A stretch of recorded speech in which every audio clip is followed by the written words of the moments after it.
Hey everyone, this is Tony from the Malting Hour. You may be asking yourself, why another episode this week? Well, we decided to revisit Short Fuse Brewing and speak to head brewer Brian Lagro again to discuss two of their newest barrel-aged beers. As of the release time of this episode, you can pre-order your 2 packs of both beers and pick them up this Thursday, November 18th, 2021, at their tap room in Schiller Park. You can find the link to pre-order the beers in the episode description, on Short Fuse's Instagram, or by searching Short Fuse on the Toast Tab app. And with that, this is episode 68 of the Malting Hour. What's the haps on the hops? Got yeast, that's bees. This the Malting Hour where we talk about our drink and tell you what we think every other week. And if we get drunk, well, we might slur our speech. Got the gift of gab, the friends you wish you had. Join us for a drink, join us for a laugh. Time is never wasted, where you getting wasted. The Malting Hour here, people take your places. People take your places. People take your home. Welcome to the Malting Hour. I'm one of your hosts, Tony Golick, joined always with Brandon Winninger. Why do you always lean into the mic so much when you say your name? I don't know. Do you know, because that actually makes it clip a lot more? Yep. Okay, just making sure. We've done something today that we have said we were going to do with any other brewery that we've gone to, and it said, hey, we're going to come back, and it might be this year. And we're back at Short Fuse. And this is exciting because, we're joined again with Brian Lagro, head brewer at Short Fuse. Yes, sir. Thank you, Brian, for meeting up with us today. Glad to have you guys back. On this nice, dark and gloomy evening here in Schiller Park. Thanks for having us back. We appreciate it. Yeah, we've gone to other breweries before and we always have that intention of coming back. I will say what makes it easier is that it is not hard for us to get to. Good. So that is also good. But the real reason why we're here is something that I believe we touched on in the last episode that we did, was your barrel age program. And did we talked about that in the episode, right? Yeah, I know we also talked about it a little bit more once the episode was done. You took us through the brewery, so it's kind of an exciting time, I would assume, for you guys. Yeah, it's been a good year. Yeah, and as we record this, we come off the heels of FOBAB, where you guys won. We did. What place you guys are taking again? Second Silver. Place. Yep. And that was for the stout, correct? Yep. Right. I'm glad I read all my notes yesterday to verify that, but didn't go back to them today. Well, congratulations on that. Thank you very much. That's awesome. You were there at it? I was not there. I had planned to go, and then double checking the dates with my wife, she said, "No, you can't go." Her sister's out of town, so we were watching her son. So we had babysitting duty instead of getting into trouble with some barrel-aged beer. Yeah. It's kind of ironic because it's kind of how Tony and I had tickets to go. We were going to go to the Saturday session. Okay. I woke up in the morning feeling like garbage, and I was like, I can't drink a bunch of beer this afternoon. So he was like, you know what, I'm not going to go either, and those tickets got passed on. Yeah, it ended up working out. I ended up spending the Saturday at home. My wife was out with a baby shower, and I brewed. Made a beer? It was a while since I had a chance to brew, so I felt good. But that's not what we're here talking about, what we did with our Saturday.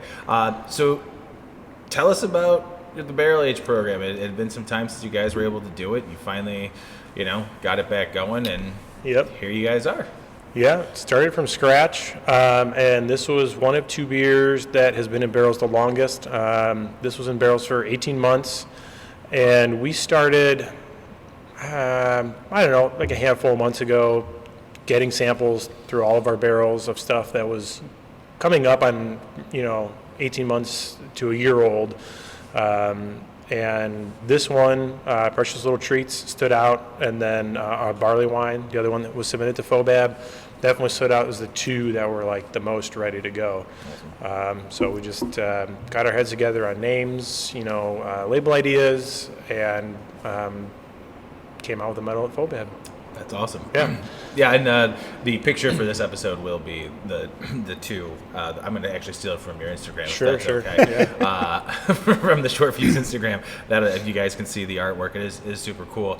How did you guys come up with the names for that? I mean, tons of other. I'm asking the dumbest questions first. No, get into the beer. all right. How did you come up with the names? Because I always think naming beers the names, like how they come to be, are always Yeah. very interesting, especially if there's like a, whether it be like, oh, there's a really, interesting story behind it, or it was like, and we threw them in a hat. This is what we came up with. No hats. So Precious Little Treats, our other brewer, Craig, this is his beer. Imperial Oatmeal Stout is the base. And I honestly don't remember how we came across the name, because we had done a batch previously just as an adjunct stout. And this was just to be a barrel-aged release. And I think we just kind of kicked around some names back and forth, and I don't know if there was something that might have inspired him. But I'm going to go with something that he came up with. Sure. And then the Barleywine #1. Which I think is a great name. Thank you. When we brewed this beer, we took a few kegs, unbarrel aged, and put it on draft, and I called it Burton Old Ale because the original commercial barley wine was from Bass Brewing in Burton in England. Okay. So I kind of wanted to tie that into it, and old ales and barley wines have a lot of crossover. So when we're talking about the barrel-aged version, we thought it might be a little confusing to put Burton Old Ale and barley wine on the label. So I kind of stuck with, a Bass inspiration where their barley wine was #1. Oh, nice. And, a lot of like breweries at the time were using like numbers or letters and stuff like that to name beers. So was able to kind of keep that, historical tie into it without making it confusing. Yeah, no, I think that's a good way of doing it. And plus, if you, whatever the future may hold, it's a lot easier to be like, it's #2. And then, there's true. #3, and so on and so forth. So that's Lazy cool. way out. Yeah, that's Just easy. numbers. Well, then when I go to Untapped, I don't have to, type in this beer 2002 or 2012 or 21 or whatever. Yep. 2002. What am I drinking from them? Jeez.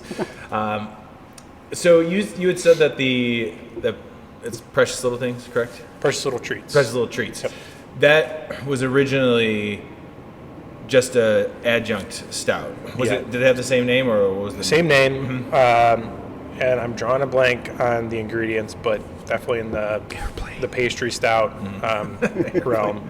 Yes, there's airplanes flying. Yeah. We're close to the airport. And we talked about, like, do we want this barrel-aged version to be the same adjunct ingredients as the first version? And Craig really liked the idea of just doing this vanilla, like letting the beer kind of shine, letting the barrel kind of shine, having the vanilla support some of the flavors that we got out of it, and it turned out really nice. That's one of my favorite adjuncts that go into a barrel-aged stout is vanilla, because I do think it really bright. I mean, vanilla in cooking or baking in general just is there to enhance everything else that's in there. So when it comes to something being bourbon barrel-aged, I feel like that really pops. Some beers get a little heavy-handed in the vanilla, and some people might like that or hate it. Yeah. I don't mind a vanilla bomb, but I also I like the nuances. That, but I like it better if it's called a vanilla stout.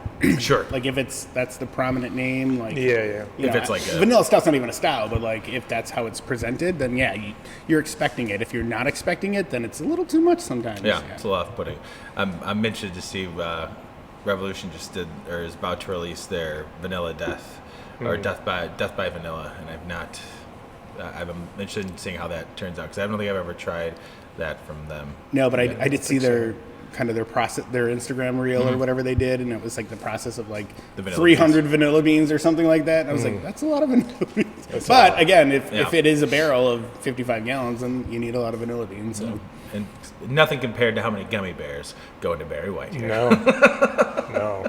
300 pounds of vanilla would be very expensive. Yeah, I can't imagine. And granted, vanilla has come down in price over the year, luckily. I remember when you and I were trying to get vanilla beans last year for our stout, it was insane, and now it's much less. I wouldn't say half the price, but it's... Still have some. Yeah.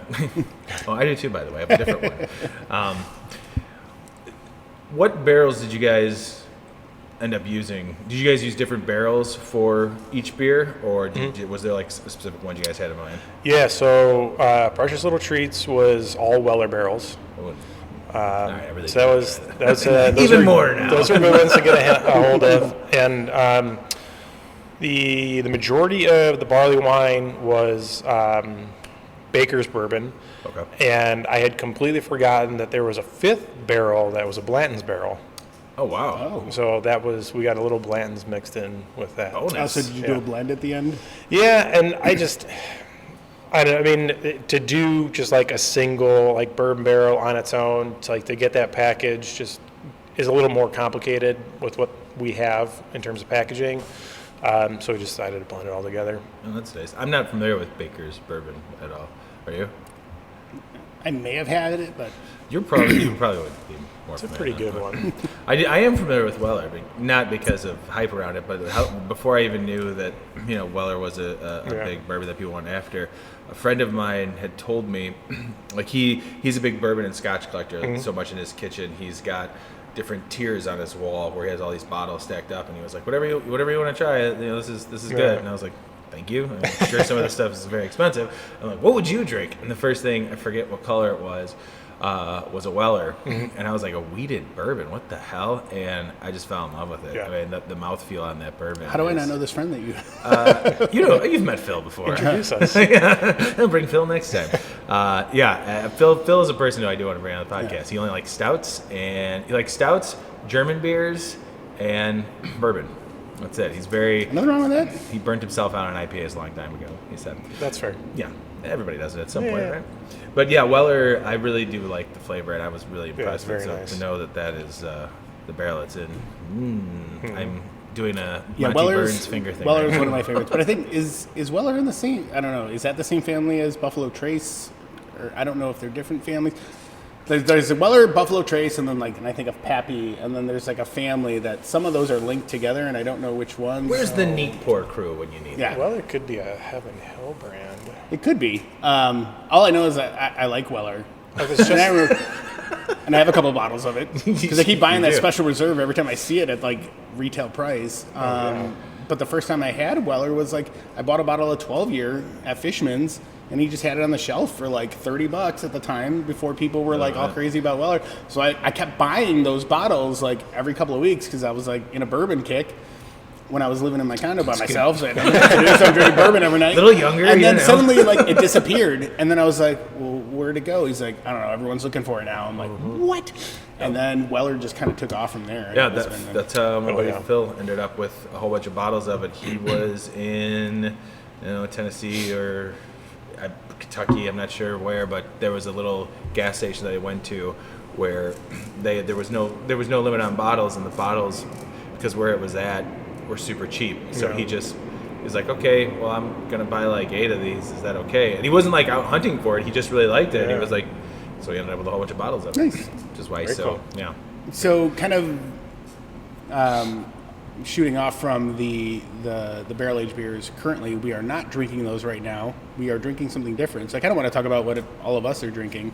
Absolutely. And Tony, what are you drinking right now? I've already forgot. Shades of Autumn, which is a Dunkelweiss, and I can't tell you the last time I've had a Dunkelweiss, and I brewed 2 in my home brewing career, which I think is coming up on 10 years of home brewing, which hurts my wallet, but makes my tummy feel good. This is really good. I like it. It's kind of funny. I don't know if it's maybe because we were talking about vanilla. I know there's no vanilla in the Dunkelweiss, but there's a creaminess to it sure. from the mouthfeel that kind of just is. It's really nice. It's easy drinking. And as me not really drinking on Mondays anymore, this is a nice treat for me, I gotta be honest. Yeah. I feel like it's a big deal. What are you, Brandon? So I'm drinking the peanut butter cup stout. And the reason I went with this is because You love peanut butter cups and stouts? I do.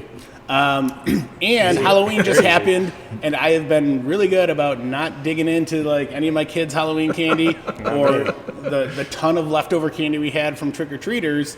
So I saw that, I was like, peanut butter cup. I'm going to go with that. Nice. And while I will say it doesn't taste like an actual peanut butter cup, but I do get peanut butter, I get chocolate, it's creamy, it's light. And I think it was 6.8%. Look at you. It's easy drinking, man. This is really. So if I did, Let me get some of that. Come on. If I did a peanut butter stout, this would be something that I would love to do. Boosters. Cheers to boosters. Holy cow. Sorry, Right. the smell of peanut butter on there. Yeah. There's a lot of peanut butter. So now I have to ask, what do you guys use for peanut butter? We use dried peanut butter powder in the brewing process, and then we have a good peanut butter flavoring that we settled on. Like an extract or? Yep. Yeah, so there's been beers that have been released that are quote-unquote peanut butter beers. And, like, I think we were talking, I don't know if we were talking about this on an episode, but it was like, I've seen people on the beer group saying, like, you have to shake the beer a little bit, like, softly to get the peanut butter out of the bottom. And, Yeah, like, I think- was like, how is it, like... I think you and I talked about this literally on the last Yeah, but how does that episode. not overcarb the beer? Or, like, how does it, like, I don't know of any, explode? like, peanut butter at the bottom of a... What are they using? Sediment? Well, maybe if it's, like, added cold side in the fermenter. Like, it that's could true. just be, like, a sediment, like Sitting there, yeah. like yeast or... But then you would think, like, do they add just, like, peanut butter powder into every literal, like, can? Like, it's part of the can That would be ridiculous. Oh yeah, I think But it's like what how you it were saying, cakes like on the full side. bottom just kind of blows my mind. But Well, just like Brian was saying, like with yeast, you know, it's still in there, it's still floating, and then it'll eventually all just sink to the bottom. You know, like when we're home brewing and we add the whirlflock and everything just kind of coagulates and floats down to the bottom. I'm assuming it's a lot like that. Yeah. Probably. Yeah, something like that. Brian, what are you drinking? Our Italian Pilsner. Now, what makes it an Italian Pilsner? Well, I'm stealing Brandon's question. Because the Italians made it. Sorry, there's somebody... Because it is. There's we somebody, brought in an Italian guy to brew someone, it. Someone's trying to Somebody's get in. trying to get in. There's nobody else here. Yeah, we're so close. Sorry. We're close. Yeah, sorry, man. Not today. It's a podcast. It's a multi-hour. Check it out. That's probably the guy that was just calling. Oh, it could have been. Yeah. Sorry. Close. So Italian Pilsner, it's just a German Pilsner that's been dry hopped, like lightly okay. dry hopped. And there's really no guideline for the style whatsoever, you know, at least what I've found. So I went through a bunch of different articles, you know, written on the style, interviews with the Italian brewers that either invented it or have like made it popular and stuff like that. And, you know, you just try and make a dry hop, you know, Pilsner, like not crazy hoppy, but you want your hops there. So I just did a normal Pilsner base beer and then kind of balanced out like old world and new world hops, and it turned out pretty nice. Yeah, I've seen. I'm not going to take a sip of yours. That would be weird. This time, maybe the third time. Yeah, maybe the third time. Maybe we'll bring Clark back for that too. Yeah, I've seen a handful of other breweries doing Italian Pilsners, and I wasn't sure. I like Pilsners. I got to be in the mood for them, but now kind of knowing what that is, it does sound interesting. Maybe I should have went that route. I'm not upset with the Dunkelweiss, but shouldn't Italian be. Pilsner does sound good. Oh, that was tasty, man. So not only we're covering all bases here. Not only did you guys win for FOBAB, but you guys also won a medal at the Great American Beer Fest. Or did you guys win 2? We won 2 and brewery and brewer of the year. It's kind of a big deal. Yeah. Kind of a big deal. Kind of a good haul. Yeah. I'd say 2020, after, what 2020 had brought us. If everybody doesn't know what happened in 2020, you can listen to our first episode, because it was not first episode, but the first time that we got together with you. That was our first time out. Recording since everything went to shit. Was roughly. it? Was there a second? We did Ailman with masks. Oh yeah, but that was like huddled in masks, and this was like the first time coming out. Like the three of us got together and came here. So 2021 seems to be kind of a good year for you guys, huh? Yeah. That's awesome. So how did it feel? Did you go out to GABF? I did. We all went because it was tied in with CBC too, so we had all the meetings and stuff like that. Cool. And the whole like award ceremony thing, I wasn't even there. I had Were you babysitting again? No, I actually had no intention to go because my 2 best friends live in Denver, so I went out to dinner with them and their families. That's awesome. Yeah. You know, I only see them like once or twice a year. So Nick, the owner of the brewery, and Craig were together, and so in the afternoon we got together and we had some beers, and they left where we were to go to the festival or to the award ceremony, and we're running late. I went over to Bierstadt to have a beer and a pretzel to wait for my friends, and I started getting text messages from a bunch of people, and I was like, wait a minute, what's going on here? And then I started getting text messages from Greg and Nick, and we're going back and forth, and I was like, wait a minute, like I'm pretty sure we just won Brewery of the Year, and then I heard like silence from them, And then I got their end of the story where they showed up late. The award has already been presented. Nobody was there to claim it. Oh, no. So they're trying to get in the building and the right place. Yeah. And then they're trying to connect with somebody from the BA on, I think we just won something. And they're like, who are you? And it's like, okay, we're like, wait a minute, we got to figure this out. And I think they kind of, I don't know how the sequence of events went, but they kind of somehow got them back up on stage for like the award and the picture and stuff like that. That's awesome. Yeah, and so I'm just like, this whole time, I'm just like out, and they're, trying to figure out this whole award thing, and I'm pretty much not allowed at award festivals anymore. So I didn't go to GABF. That's why you weren't at FOBAB. I didn't go to FOBAB. So it's been decided. As I say, that seems to be the thing. Wait, so how? You don't go. I don't remember, but how? Like GABF was not like. No, it wasn't full festival Yeah. this year. No. There was just a ceremony. Yeah, But it was just the if I remember conference and the correctly, it was ceremony. more like a kind of like a brewery event where they had brewers come out and like there was some kind of stuff. There were some things that happened, but nothing like. No, nothing like how No. it's everybody all around. Was it still? Was it? I mean, you weren't there, but do you know? Was it at the Denver Convention Center? Oh, okay, yeah. So the Yeah. same place that they normally do it. the same place it'll be when you and I finally return next year. Hopefully. You can't go. So we won't look for you. No, I just can't go to the awards. Oh, that's right. So you can actually go to the festival. I can attend. Oh, okay, good. Just not the we'll awards come. We'll come ceremony. stop at the Short Fuse booth. Yeah. Well, that's kind of cool though. Kind of reminiscing back on like when we went to Great American Beer Fest and then how it could have possibly looked. Yeah. You know, and then last year it was just non-existent, I think. Yeah. And Yeah. it was all just like you submitted stuff and it was judged and then like you won an award or whatever. Like. Yes. Did you guys submit anything last year? Yeah, we submitted stuff. We had three of our submissions went to the final round. Oh, nice. One of those was Hurt Locker, which won Yeah. this year, the silver medal, and then I can't remember the other two. I think one was our Guava Goza and our Rogan beer. Which was that? Last Stand. Okay. I don't know if I had that. So think of like a Dunkelweiss, but with rye instead of wheat. Right at my alley, baby. Yeah. Yeah, it was the weekend that I had. So when let me start that sentence over. When well, last time we were here, when we left, we grabbed some beer, and did you grab Tropical Hurt Locker, or did I? One of us did. What we ended up doing was we each grabbed, a 4-pack, and we all shared Different 4-packs, yeah. different 4-packs. And the Tropical Hurt Locker was the very last can that I had left from that. And it sat in my fridge, and I was waiting for the time to drink it, and was waiting, and days had gone, and then you guys won, and I drank it that weekend. There you go. Yeah, it was awesome. I was like, I think you text us. yeah, I'm drinking a medal-winning beer, yeah, which is awesome. So congratulations on Thank that. you. I mean, Yeah. So that was Tropical Hurt Locker won this year, and then what else won? Vocal Jam is our fruited sour with coffee. Oh, nice. Yeah, so it's very nice. A lot of people don't.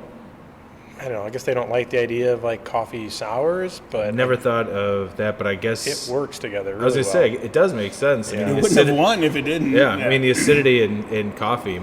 Sometimes my gut tells me when I have heartburn that there's acidity in coffee, so those would work. So as far as like Great American Beer Festival goes, do you guys think ahead of time about what you're going to submit?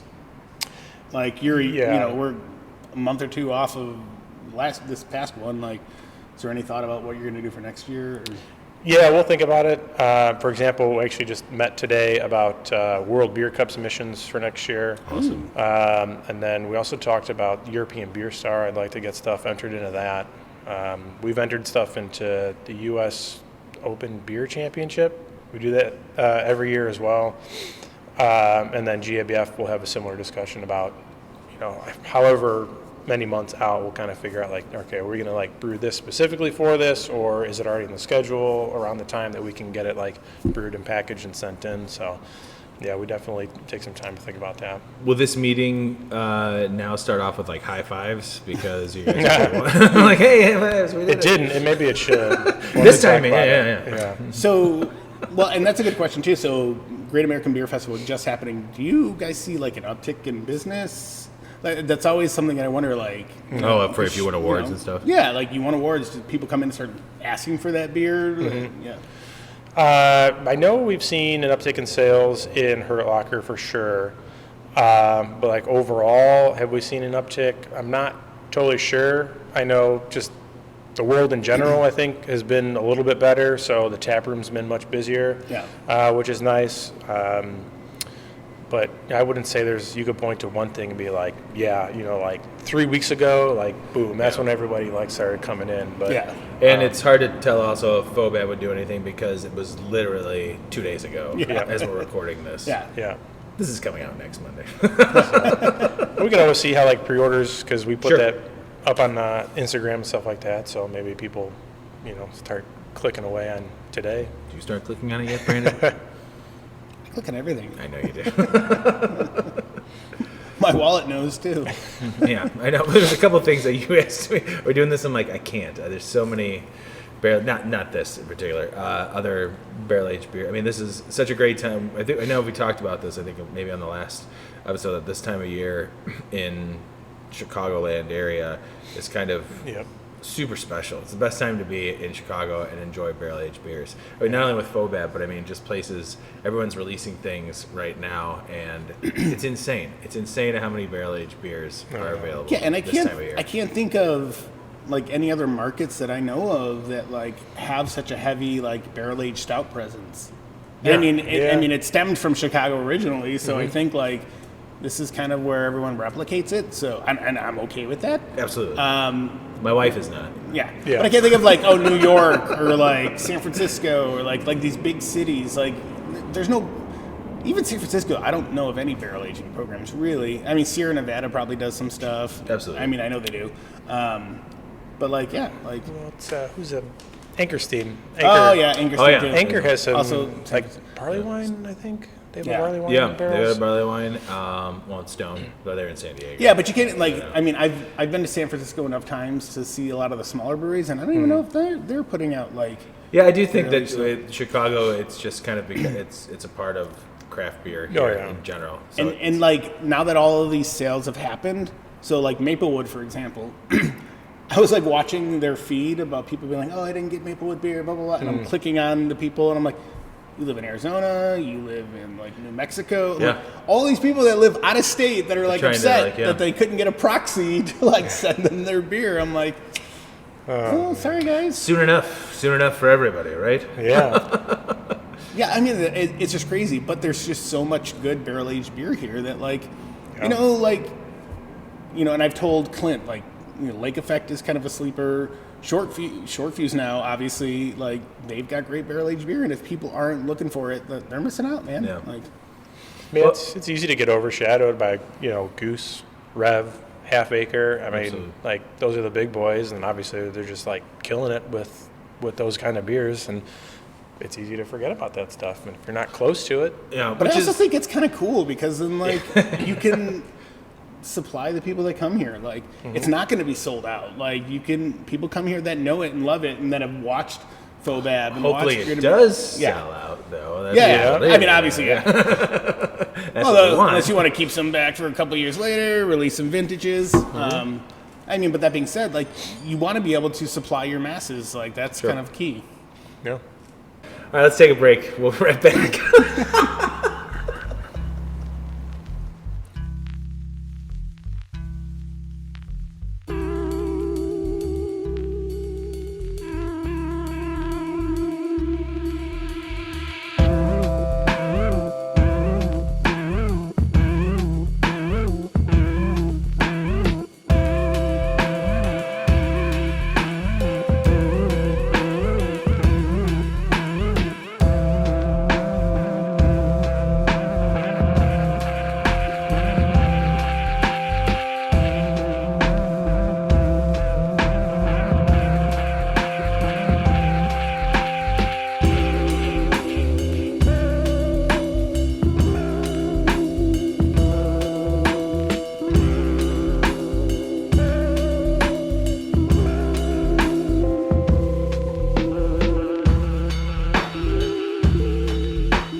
And we're back. That was a quick break. That was the fastest break in my Super life. quick. Yeah, well, I mean, but it was enough time for you to go and grab these beers. Yeah, I ran really fast. Yeah, that was the fastest I've seen anybody run.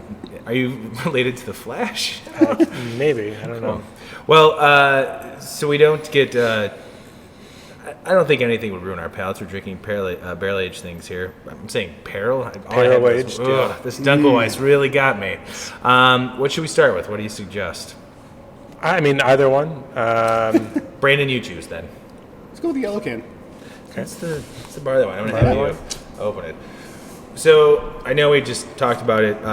This was the one that you said you guys forgot that there was the other barrel, correct? I had forgotten. You forgot. When we were sampling barrels, I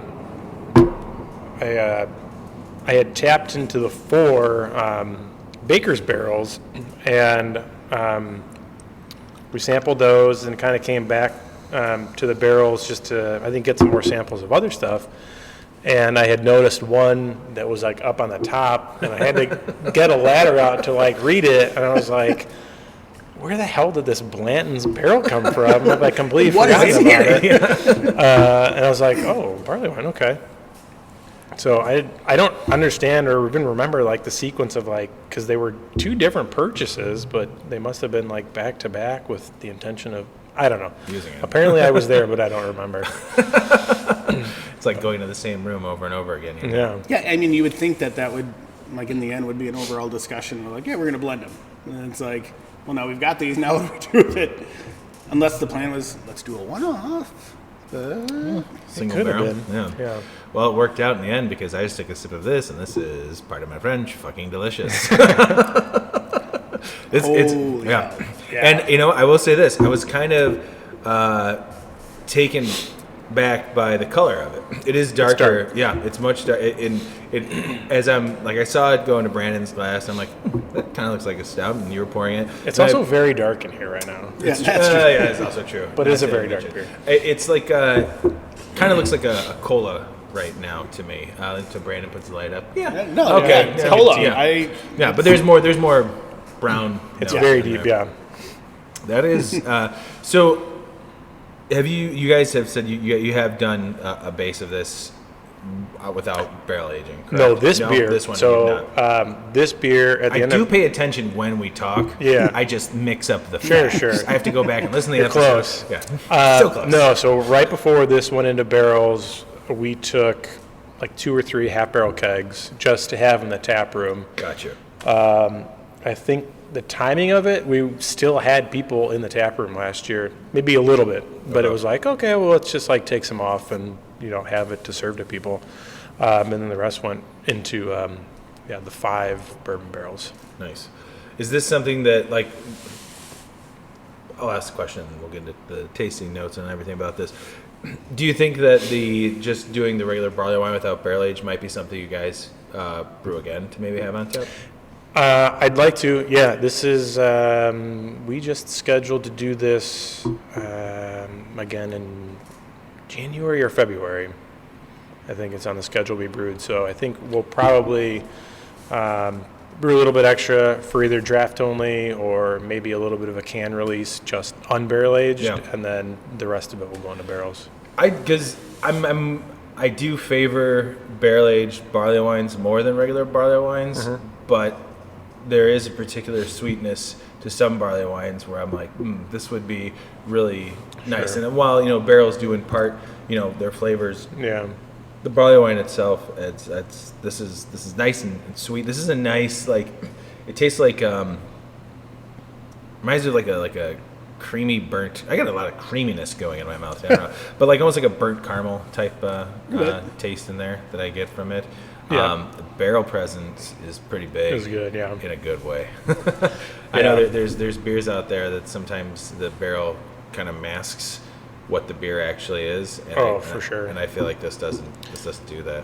Yeah, actually, when we pulled this out of the barrels and it was, 68, 70 degrees just into the fermenter, and I tasted it and I was like, yeah, it's good, but I was like, do we want to put it in a FOBAB? I'm like, maybe.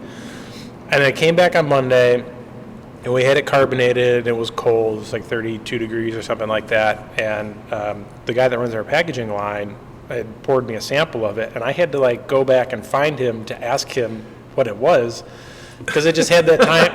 It's very different when it's cold and carbonated. Yeah, absolutely. It's a totally different beer, and I knew what it was, but I was just like, is this the Barleywine? Because this is like a totally different beer. So yeah, I'm very happy with the way it turned out. Now, the label design, who did that? Whatever company we use. I think it's a Canadian company. Yeah, it's super cool. You guys have very specific label art. That is super cool, and it's always very interesting. In fact, so much so that when I saw the Precious Little Treats, I didn't know what was going on, and then I had to look at it a little bit more, and I'm like, oh, this is like a creepy hand grabbing something. It's like the witch and Hansel and Gretel kind of thing. I like it. Lure you in with some treats. And then, you've got a bourbon barrel aged stout, and you're okay. As far, there's a nice, I'm getting now a nice, like, kind of warming from this barley wine. This is really tasty, man. It's really Thanks. good. Good job. Congratulations. Thank you. It's really tasty, and I really love the name, and I hope a number 2 is what the next one ends up being. Now, this is hypothetical. If you continue the tradition, I'm making it a tradition. If you continue down the path of using number 1 and you do a number 2 and a number 3, you think you'd change anything? You think that might be like a variation of it, or you just number 1 stays number 1 and number 2 might be something else? I might be getting ahead of yourself if I'm asking. I apologize. Yeah, no, that's a good point. Or I'm getting ahead of you. Well, I think with us being happy with this beer, I think obviously we'll always have like the number 1. Absolutely. But yeah, I mean it's something to think about. Is number 2, some type of variant or something like that? Change the malt bill of some sort. I mean, I'm just throwing ideas at you, see if they stick. Yeah, right. If they do, feel free to let me know. Brainstorming sesh. No, it's no longer a podcast. Yeah, this is really good. Brandon, what are your thoughts on this? When first going into it, I got some toffee and some caramel. Slight bit of kind of like coffee bitterness, but the barrel was present and kind of lingered, and very, very well balanced with this beer. There's the word balance. Everybody and loves that word. Well, what I thought was funny, I was reading the back and I was like, oh, this is aged in Baker's bourbon barrels, and it doesn't say anything about the Blanton's barrel on there, and I was like, I wouldn't know, but I wonder. Anybody listens to the show? Well, I'm just curious. So come on and I'd get be some. curious. I'd have been curious to see if there was a change when you add that Blanton's in there, if it smoothed things out or spiced things up. But I think this is for a barley wine, and we've talked about barley wines before, how we either love them or hate them. Yeah. This is just really good, and I would love, like you said, I would love a non-barrel aged version of this too, to kind of sip on and see what the difference was, because this is awesome. But most barrel aged beers, this is what we're drinking now is going to be good enough for me. I don't need to drink more of this. I'll move on to something else. Too bad, because you're gonna, you gotta stop. Well, no, it's fine. It's got to be a different flavor profile. That's true. Yeah, I have a coworker who despises barley wines, barrel aged or regular. He just does not like it, which is weird because he's I don't know if it's the sweetness of it, but he loves meads. He thinks meads are fantastic. Really? I mean, meads are great. Yeah. I like meads, but I just think it's funny that he dislikes barley wines as much as he does. And anytime I bring up a barley wine, he's like, I'm not interested in trying it. I'm like, you should be. So maybe I should present him this one. Interesting. Be like, hey, you should try this. Yeah. It's very good. It's number 1. Then it says it on the can. Yeah, and actually, have you tried a barley one before? Brewing? Yeah. Yes, we did it very early on in the brewing days when we had 7 members in the brew club. Right before you. Oh, yeah. This is right before you. No, there's 5 of us. There's 5 of us, and we took 5-gallon batch. I think we actually made a 6-gallon batch and did 1 gallon. The little 1-gallon jugs where we all did something different to it. Different yeast. Okay. Maybe somebody dry hopped it. Maybe somebody. That's how Myke ended up with his sour Barleywine that he soured on purpose. Okay. And he's still got one bottle left, and I don't know how it's changed. I hope if it's done anything, it's gotten better, because when we did have it, it was really, really good. So that makes me think about 2015 Bourbon County. The barley wine that went sour was phenomenal. It was so good. Obviously, it wasn't intentional. Of course, yeah. I was there. I was a part of all of that. But it was. You're saying this is your fault? Are you admitting this on the? No comment. But yeah, I thought that tartness, like kind of that fruity tartness, was like perfect for that, caramel heavy, like big rich bourbony beer. We actually, I don't remember when it was. Maybe it was 2016 or 17. Maybe a year or two after. It would have been 16. Brandon had one of the batches of just the regular Bourbon County that was off, and it wasn't bad. Like it was like it was like this dark fruit type of tartness to it that we were both like, this is okay. Like, we know it wasn't intentional, but at that point, whatever batch that was, because wasn't there like different batches that had some type of so certain batches, like coffee one did some of the regular, some of the barley wine. Coffee did not turn out well. That I couldn't drink. As far as I know, because I know even like in my allotment, like my regular Bourbon County was perfectly fine. I had then everything because else there's different was- dates too. Yeah. and I had some. Yeah. So something That happened wasn't- in the packaging process, I think, or like I don't know. Well, maybe It was you just could the say different- like. just So how like the does different barrels. when? Oh yeah, that's right. Okay. So The blending. So when Goose, so let's say straight up regular Bourbon County, and not even now they're crazy like every different barrel Weller and Buffalo Trace.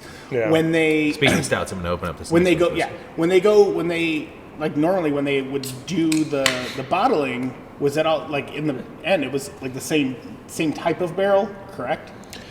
Yeah, so there's like a little bit of a variation. I mean, you get some like stuff that's like different ages, plus or minus a few years. Nothing, like they did the Elijah Craig 8 or 12, and I forget at this point, But those were all blended, right? In the past. in the past, stuff was blended, and then what was it? The last batch of Rare? I think it was where they I should remember because I was there, but I don't. But anyway, like usually your regular Bourbon County is just it's just a blend of what's available. Yeah. After they've eliminated like, oh wow, we're sitting on like something really nice here, or we intentionally got something nice. It's just like Wild Turkey. Yeah, because last year Jim they Beam stuff. they did Heaven Hill, Wild Turkey, and what was the third one? Weller. No, it wasn't. Buffalo Trace. Buffalo Trace. Yeah. And then so they did the individual barrels of it, and then they blended it. And then this year, I don't know if they're separating it again with the markings, but I know that those are the three that they blended. People will be looking for it for sure. Yeah, I thought it was actually kind of fun getting those and getting to try them, and there was definitely some nuances. Which ones did you get? I got all four. I had you? regular Buffalo Trace, Heaven Hills, the Wild Turkey, and then the blended. Because different places I went to, it had the markings on it, so I wasn't searching at first until somebody had said something. Yeah, I'm like, nobody knew. because I bought it was two like bottles. 2 weeks afterwards, and then people were like, "Hey, there's something going on here." I bought 2 bottles from 2 separate places, and it happened to be Heaven Hill and Buffalo Trace. And the only one I didn't have was the Wild Turkey. And the guy who hates barley wines at my work, he's like, "Oh, I've got a Wild Turkey." So I traded him. He couldn't get Buffalo Trace, so I'll buy a Buffalo Trace if you give me a Wild Turkey. And so we traded those, and I had them all. It was good. Yeah, I still have 2 bottles of the Wild Turkey I bought before this whole thing even got released, or people knew about it. I just I didn't. I had gotten. I knew the taproom manager at Goose still, so I had gotten the variants, but not regular. And I was like, oh, we'll just Funny how that works. I'll just stop into Binny's and I'll just grab a couple bottles. And then this whole thing happened. I went to my fridge and was like, oh, I got some Wild Turkey. Very nice. I felt that Wild Turkey and the blended were my favorites that I remember off the top of my head. I mean, Buffalo Trace, I feel like I already had like this pre-notion thing, head, yeah, where I'm like, I'm gonna like this because I like Buffalo Trace, Yeah, so I can't just I single it out. But the Wild Turkey one was very good. But the blend altogether was awesome. And, Yeah. but this isn't the Goose Island fucking Bourbon County episode. We're not at Goose Island. All right, we're at Short Fuse drinking their barrel aged beers. What are we drinking, Tony? Oh, we are drinking. This is like an after the final pour. The bourbon barrel aged precious little treats. It's a so it says flavored imperial stout. What does that mean that it's flavored? I mean, I don't know if this is a TTB thing, but it's flavored with vanilla beans. I don't know. I'm not sure. We can edit that out if you need us to. I don't think they're gonna It's a come after flavored me. stout. They're not coming after us. They're not listening to us yet. No. Yeah, there's no artificial flavors or anything in it. It's about it's 4 to 5 pounds of fresh Tahitian vanilla beans. That's the vanilla bean that I have at home, currently sitting in. I had like 7. I had a clear bourbon, not the one that you gave me, the unbarrel aged like whiskey, where it's like the White Dog. Yeah, exactly.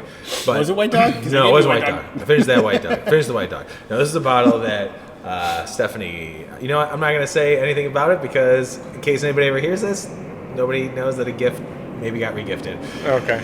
But I used this alcohol, and I was like, I had some wood chips too, and I was like, I wonder if I let it sit on some like oak chips, how it would taste. And it did impart some flavors, but I had like 6 Tahitian vanilla beans from last November, and this was in the summer, and they were kind of starting to dry out. Yeah. So I cracked them like I could crack them and everything. I'll break them up.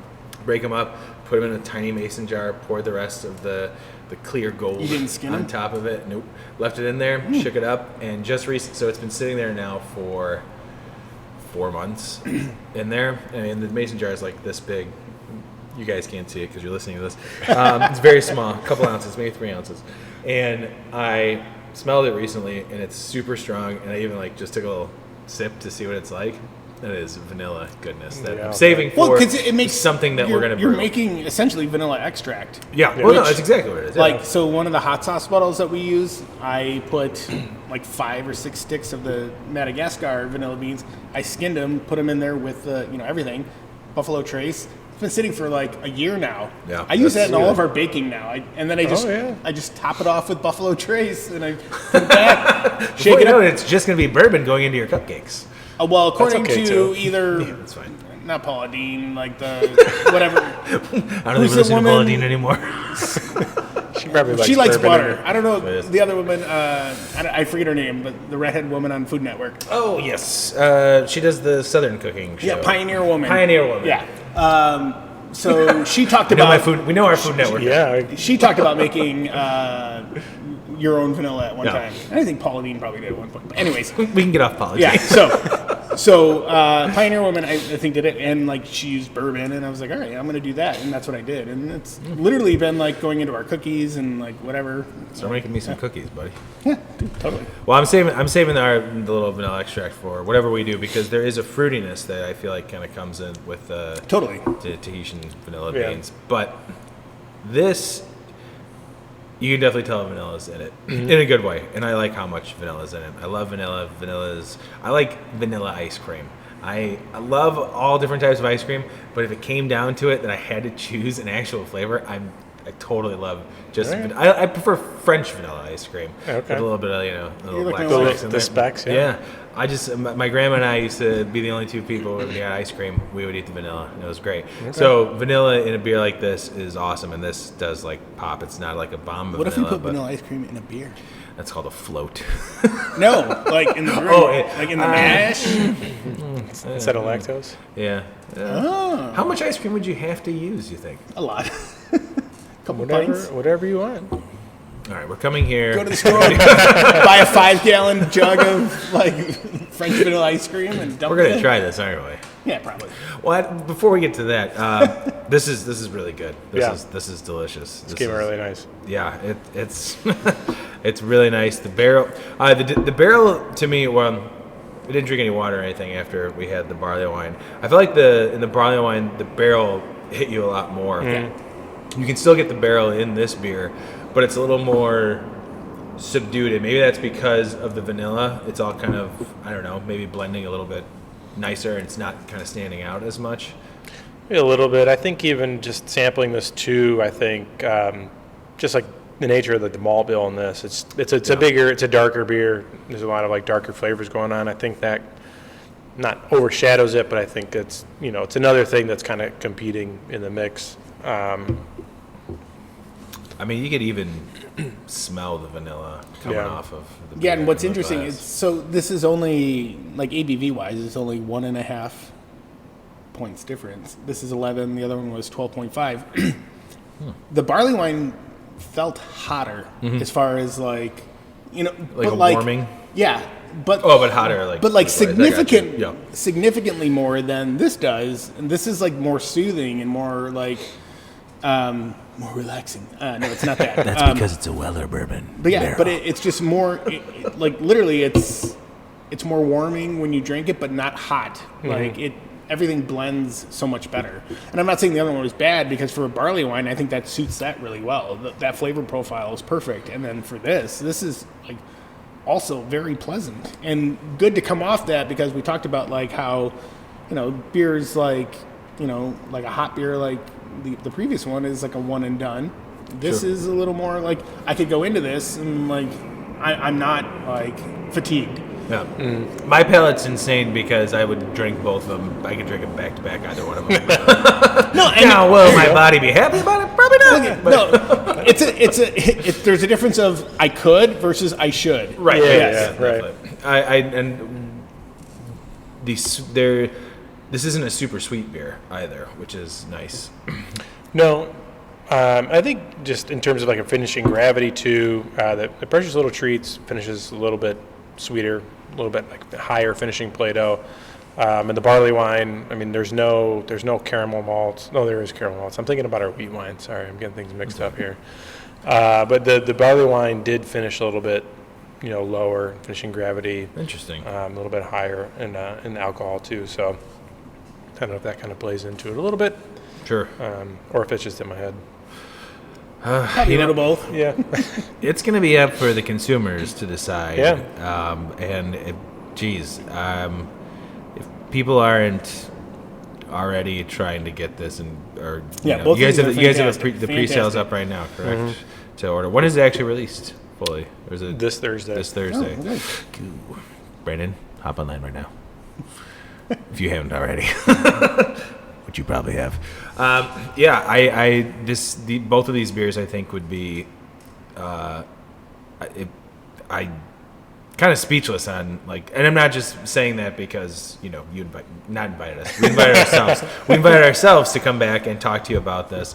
They're really good. Both beers are excellent. I can understand why you guys got a medal for this. I mean, it's great, and both beers should be highly sought after. If you guys are not doing that yet, by the time this comes out, it might already be sold out. Yeah. Ooh, we were a week too late. Damn. A couple days. Yeah. But then we wouldn't have known about the FOBAB win. It's true. So, but yeah, if it's still available, definitely try and grab some, because it's well worth it. Both beers are awesome.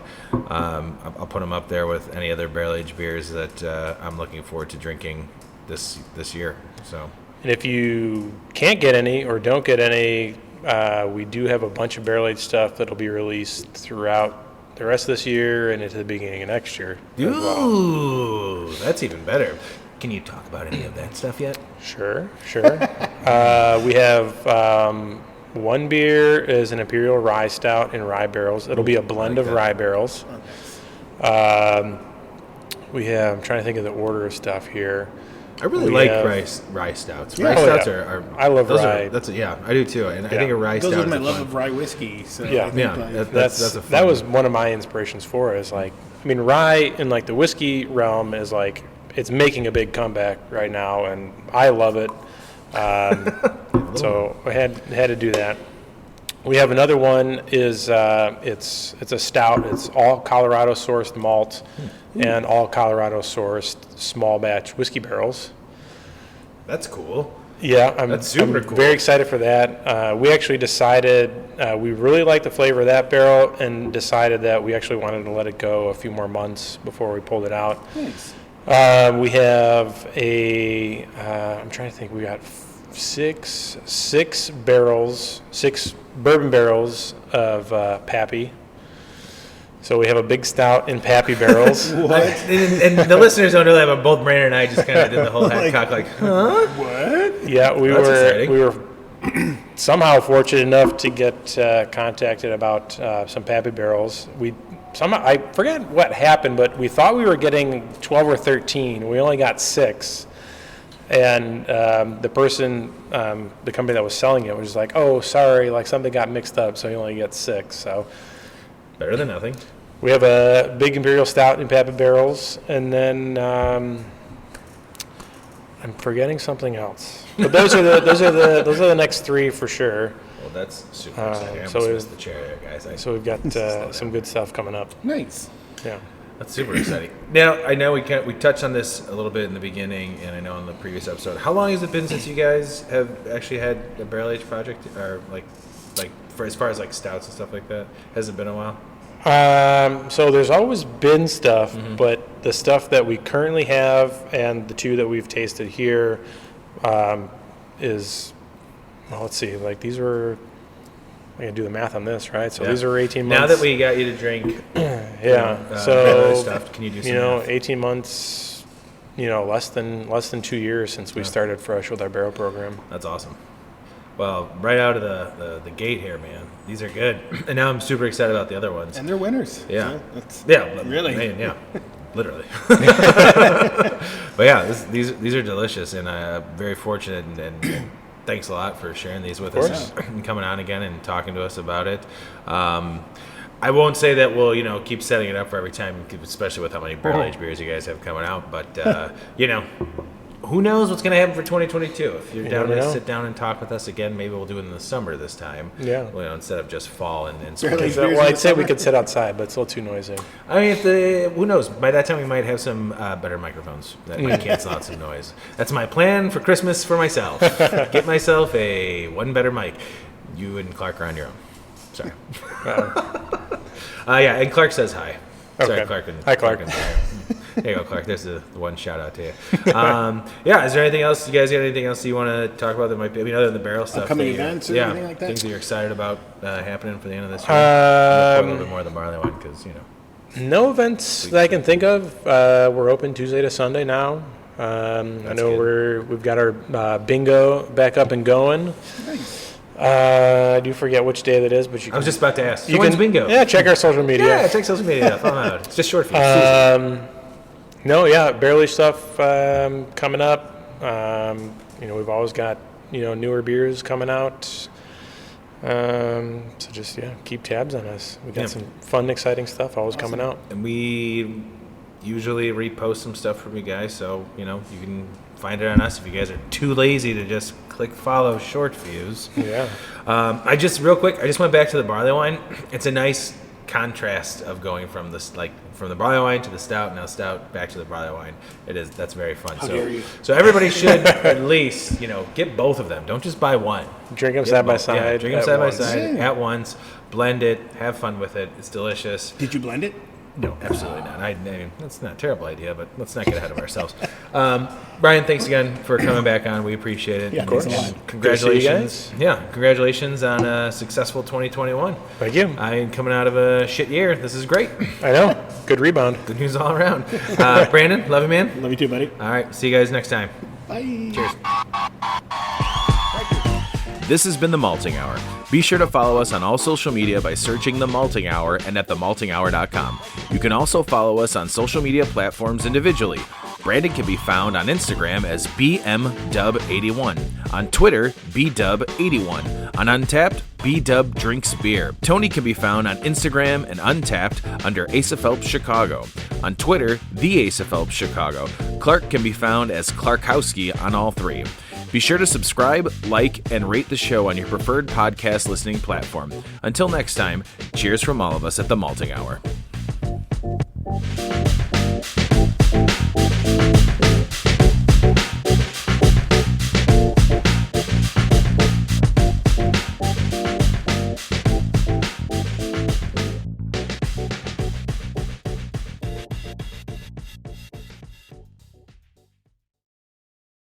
because, well, what I should have done was, because how far did we get in? Half hour. Should have said, let's take a break. Do you want to say it right now, really quick? I do. And then we won't stop it, and we'll just come back. You just do it, and we're back, right? Yeah. Are you recording? Yeah. All right, let's take a break. We'll be right back.